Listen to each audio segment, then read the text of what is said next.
All right. Good afternoon, everybody. Coming out, Bubba? No, he's going to stay in there where it's cool. Friday, June 26th. About 1:45 in the afternoon. Been running around all morning, taking care of paperwork and getting license plates and our stickers and prescriptions, and went to the bank. What else did we do? FSA office. Picked up paperwork for certifying the crops. Gonna fill all that out. Gonna do some equipment shuffling. We got, let me turn this around. There we go. Scooter's on the mower. Bertha's on the vertical till. I got to unhook the vertical till. Done with that. I'm going to take the mower off a Scooter. Get the sprayer back out. And I got to put the plate on this thing right now. Gooseneck, because it's actually expired. So I picked that up, and it's early enough that I was able to pick up the rest of my plates for September. My birthday's in September, so that was early enough. Sorry about the shaky camera work there. Let me get this sticker. This license plate, I don't know. I guess you can't put it on the back because of the hydraulic dovetail. So it's up here, but it's tucked way underneath. I'm surprised you don't get in trouble for it. Can you see me up there?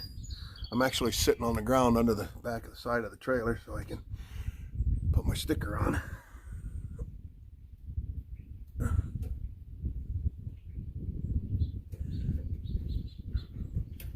There we go. But like I was saying, I'm surprised because you can't see that. You can't see that license plate. I mean, you can, you know it's there, but you can't read it. With it being up there, with it's got the bumper back there and everything. So, kind of surprised that they can get away with that, but that's where they put it. And there's never been any issues about it. So, we'll stick that. Hang on one second. One second. I keep all my paperwork in a Ziploc. So, stick that in there. Paperwork and insurance cards. So, they're all... because God only knows what you'll find in there. All right. Whew. Warm in there. Warm in there. I'll probably move this camper back over where it usually sits too. But yeah. Here, let me turn this around again. Not yet. Okay. There we go. And boom. Oh, worse. Bang. Come on. Trying to push the button. There we go. Beans are coming. They're coming.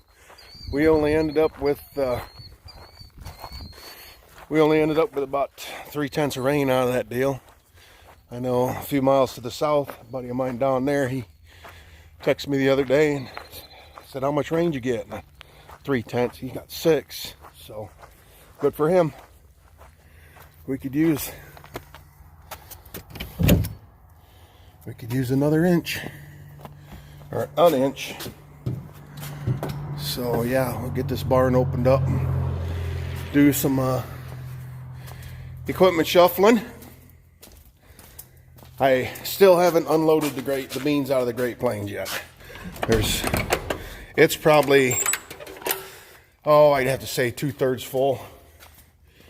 And there's a little bit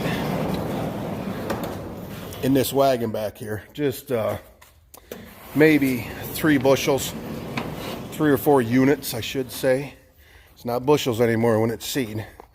When it's a finished crop that we're selling, we sell it by bushels, but you have to buy it by the unit. And corn has been sold by units for a long time. But now they just changed. It's probably been 3, 4, or 5 years ago, they changed beans. You don't buy it by the bushel, you buy it by the unit. A unit of corn is 80,000 kernels, regardless of what size they are or anything. So some of the bags of seed that you get might be 36 pounds, real small seed. But then you get the big seed and you might have 60, 63 pound bags of seed. It's still 80,000 kernels. So you just gotta go with the flow on that. And soybeans are, a unit is 140,000 seeds in the soybean. And it's the same way, depending on the seed sizes, how much volume there is. I mean, if you got small seed, your volume is smaller. So anyway, you see the corn planter here. I tucked this in where this John Deere tractor is. Wiggle it in here with the Bobcat. Get her wiggled right up tight. I took the drawbar off of this, or took the hitch off of this old John Deere drill that we hardly ever use. It's sitting up against the wall there. It's actually strapped up against the wall. So we'll pull this John Deere out of here. We'll get the skid loader in here with my hitch adapter. We'll get hooked onto that. And see, there's a pole right here. So we gotta wiggle that in there at an angle and spin it around. You could probably do it with a tractor, but it'd be a lot of seesawing. But with the Bobcat, I can just pull it right in there. Drop it off, because it's all cleaned out and ready to go. Oh, that last video I was talking about, when we had the issue with the fertilizer. See, this is what we do with it when we're done for the year. I mean, the whole thing is pressure washed. All the seeds cleaned out of it. The tanks are empty and flushed out. Here's the tank valve. I put a bag around that. And then this is, we tip this up and pour, I'll flush it with water first just to get all the fertilizer out. And then we'll put RV antifreeze in it. And then here's the chain. Wrap the chain around the pump and start turning it to pump it out. And I'll show you back here. The liquid comes out on the seed firmers, which are these little devils right here. They ride right in the track, and the seed goes underneath of it, and it firms the seed down. And then let me see if I can get a picture of this. There's two nozzles. There's actually two systems on there. One is a straight one that squirts it right in the bottom or right on the seed. The other one up top here has got two. It's split, so it squirts it on the sidewalls. But there's one of them. There's 6 of them on there. So that's what squirts the starter fertilizer on the side of the seed trench. And then this manifold right here is where we had an issue. There's a plunger in here, and it's got a spring on top of it, and it pushes it down, and it closes these lines off so that when this stops pumping, when you pick it up or when you stop, it's all ground driven. There's a chain. You got these little wheels back here, chain drive. When you set it down, them wheels come in contact with the ground wheels, and they spin the shafts, turn the fertilizer pump, and it also turns another shaft, which turns the seed meters. So anyway, when you pick it up or you stop, that plunger, the spring pushes that plunger back shut in here, and it blocks these off, and it keeps fluid from going through, because this is higher. If your tanks are full, you're actually higher, and it could siphon, but it also keeps these from siphoning out. Just like you put your straw in a drink and you plug the top of it and you pull it out, and the straw, and it don't come off. So that's what it does. It keeps the fertilizer from draining out of the tubes when you pick it up. Well, this plunger in here is what's stuck, and it was stuck down, so it would build pressure in the pump and up to here, but it wouldn't go anywhere. So we had to do a little convincing with a hammer, gently, and got that freed up in there. But I'm going to replace this anyway. Take this top off and pull that apart and replace that plunger. Once you have an issue with it, I'm just gonna replace it. And we're getting a little bit of blow by too, because there's a seal in there, and I think it's compromised, because every once in a while we'll get a little bit of fertilizer dribbles out of this breather vent. the vents on top so that that plunger can move up and down unrestricted. It doesn't create a vacuum. So anyway, that's a quick rundown on that. So that's my last video. We talked about having an issue with that. So anyway, we'll get that planter moved over in that corner where it spends the summer and the winter. And then I can actually turn the tractor back around and drive it in there between it. It'll be between the tongue right here on this side, and I can get it in past right here so the doorway is completely open. And then I'll take the grain drill and the 970 and I'll turn that around and back it in the corner here with the tractor pretty much straight out here, because I'm not done with the grain drill yet. When the wheat comes off, I'm going to burn up these extra soybeans that we have. And oh, come on, camera. And double crop some beans in after the wheat comes off and the straw gets baled. But yeah, got a little bit of stuff to do. There's no batteries in that tractor. I got to build battery boxes. The John Deere has the boxes that I think the one's still on. I'll show you. Yeah. Oh, that box right there, that's a battery. There's one on each side and there's 6-volt batteries. Well, what I'll do is I'm going to make a battery tray that sits right up here, bolts to the frame, and it'll hold one big 12-volt, not even a big one, just one normal 12-volt battery. And the starter's right here, so short cables, and that'll all be done. It's a whole lot better. And actually, I can walk around here on the other side of the 970, and I can show you. We did it to this years ago because the John Deeres aren't bad. They got latches on them boxes, and they pivot out, they drop out, so you can get to them. But here's what we did with this tractor. Right here, we got 2 batteries in it. A little bigger tractor, a little more cranking power. 1 battery would probably do it, but it always had 2 in it, so when we redid it, we put 2 in it. But where the original battery boxes on these old 70 series cases are, and if you don't have a cab on it, it's not that bad. The 770 loader that we have has no cab on it, so it's not bad to work on. But if you have the cab, right here's the door that opens up. Get this back out of the way. That's how much room right there. So that's 10, 12 inches. And right here, here, let me turn this around.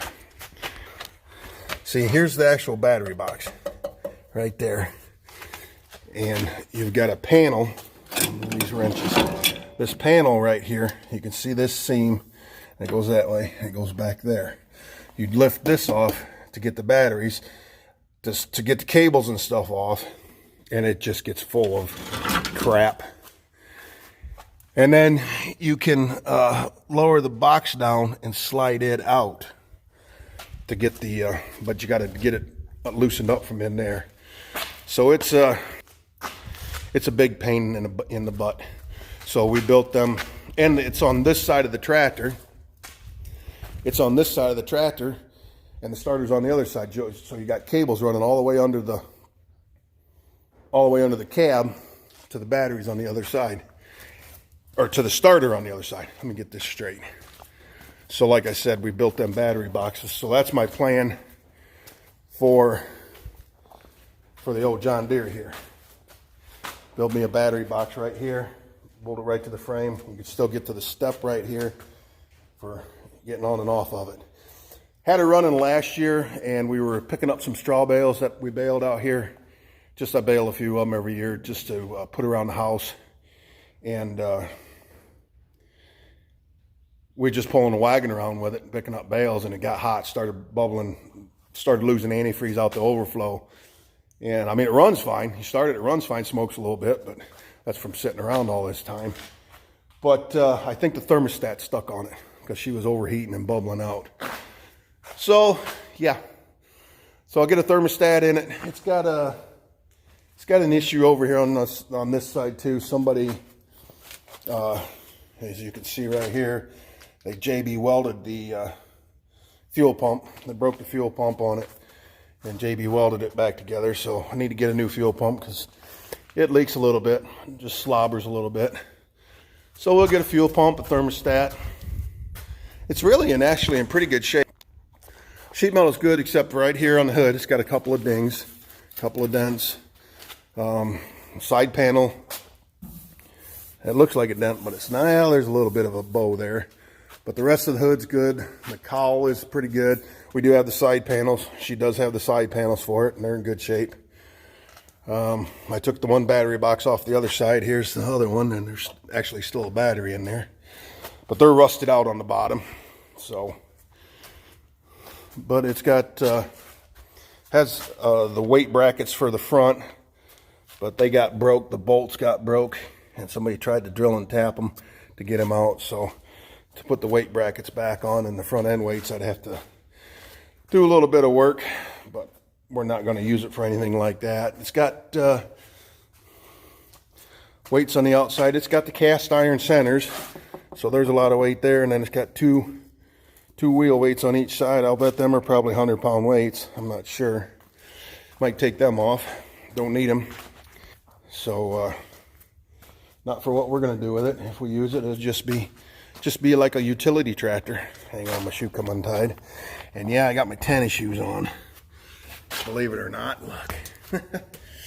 Got shorts on, so I had my tennis shoes on while we were running around Fremont today. Oh. So yeah. So I guess we'll climb up in here and get the old 970 started. Here, let's set you. Where can we set you for a cold start? It's not cold. Well, I guess we can go right down to the ground. Hang on, I got my little tripod. Sorry about that. Oh. Can you see her? No. How about now? There we go.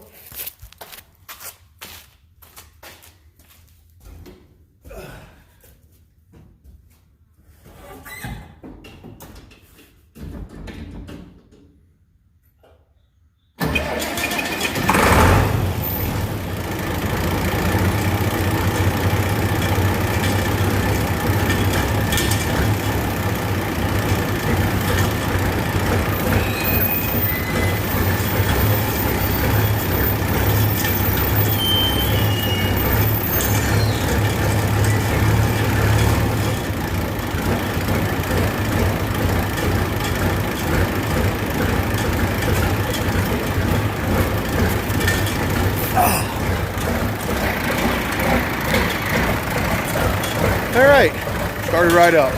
Good, like I said, good old tractor. So I'm going to get off here and we're going to do some shuffling. I'll catch up with you in a little while.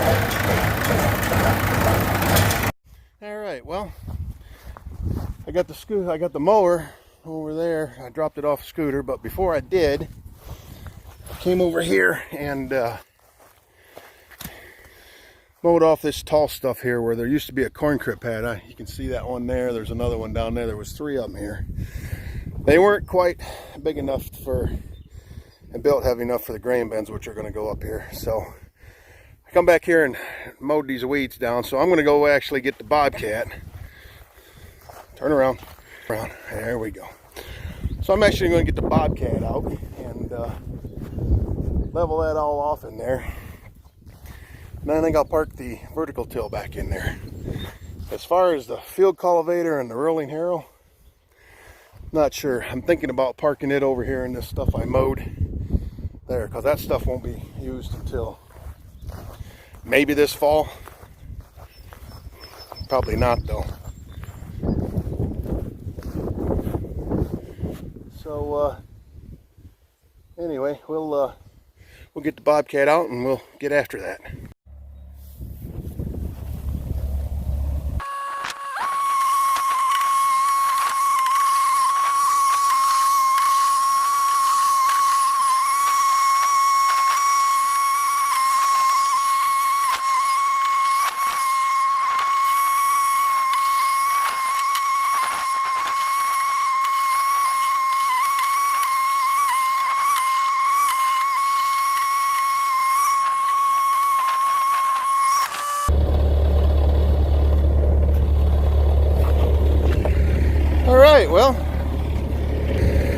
little better.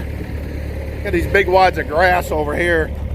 They don't want to smooth out very good. They'll decompose. We'll push them around a little bit right here, stick them in them holes. That'll work. Good enough just to park equipment on.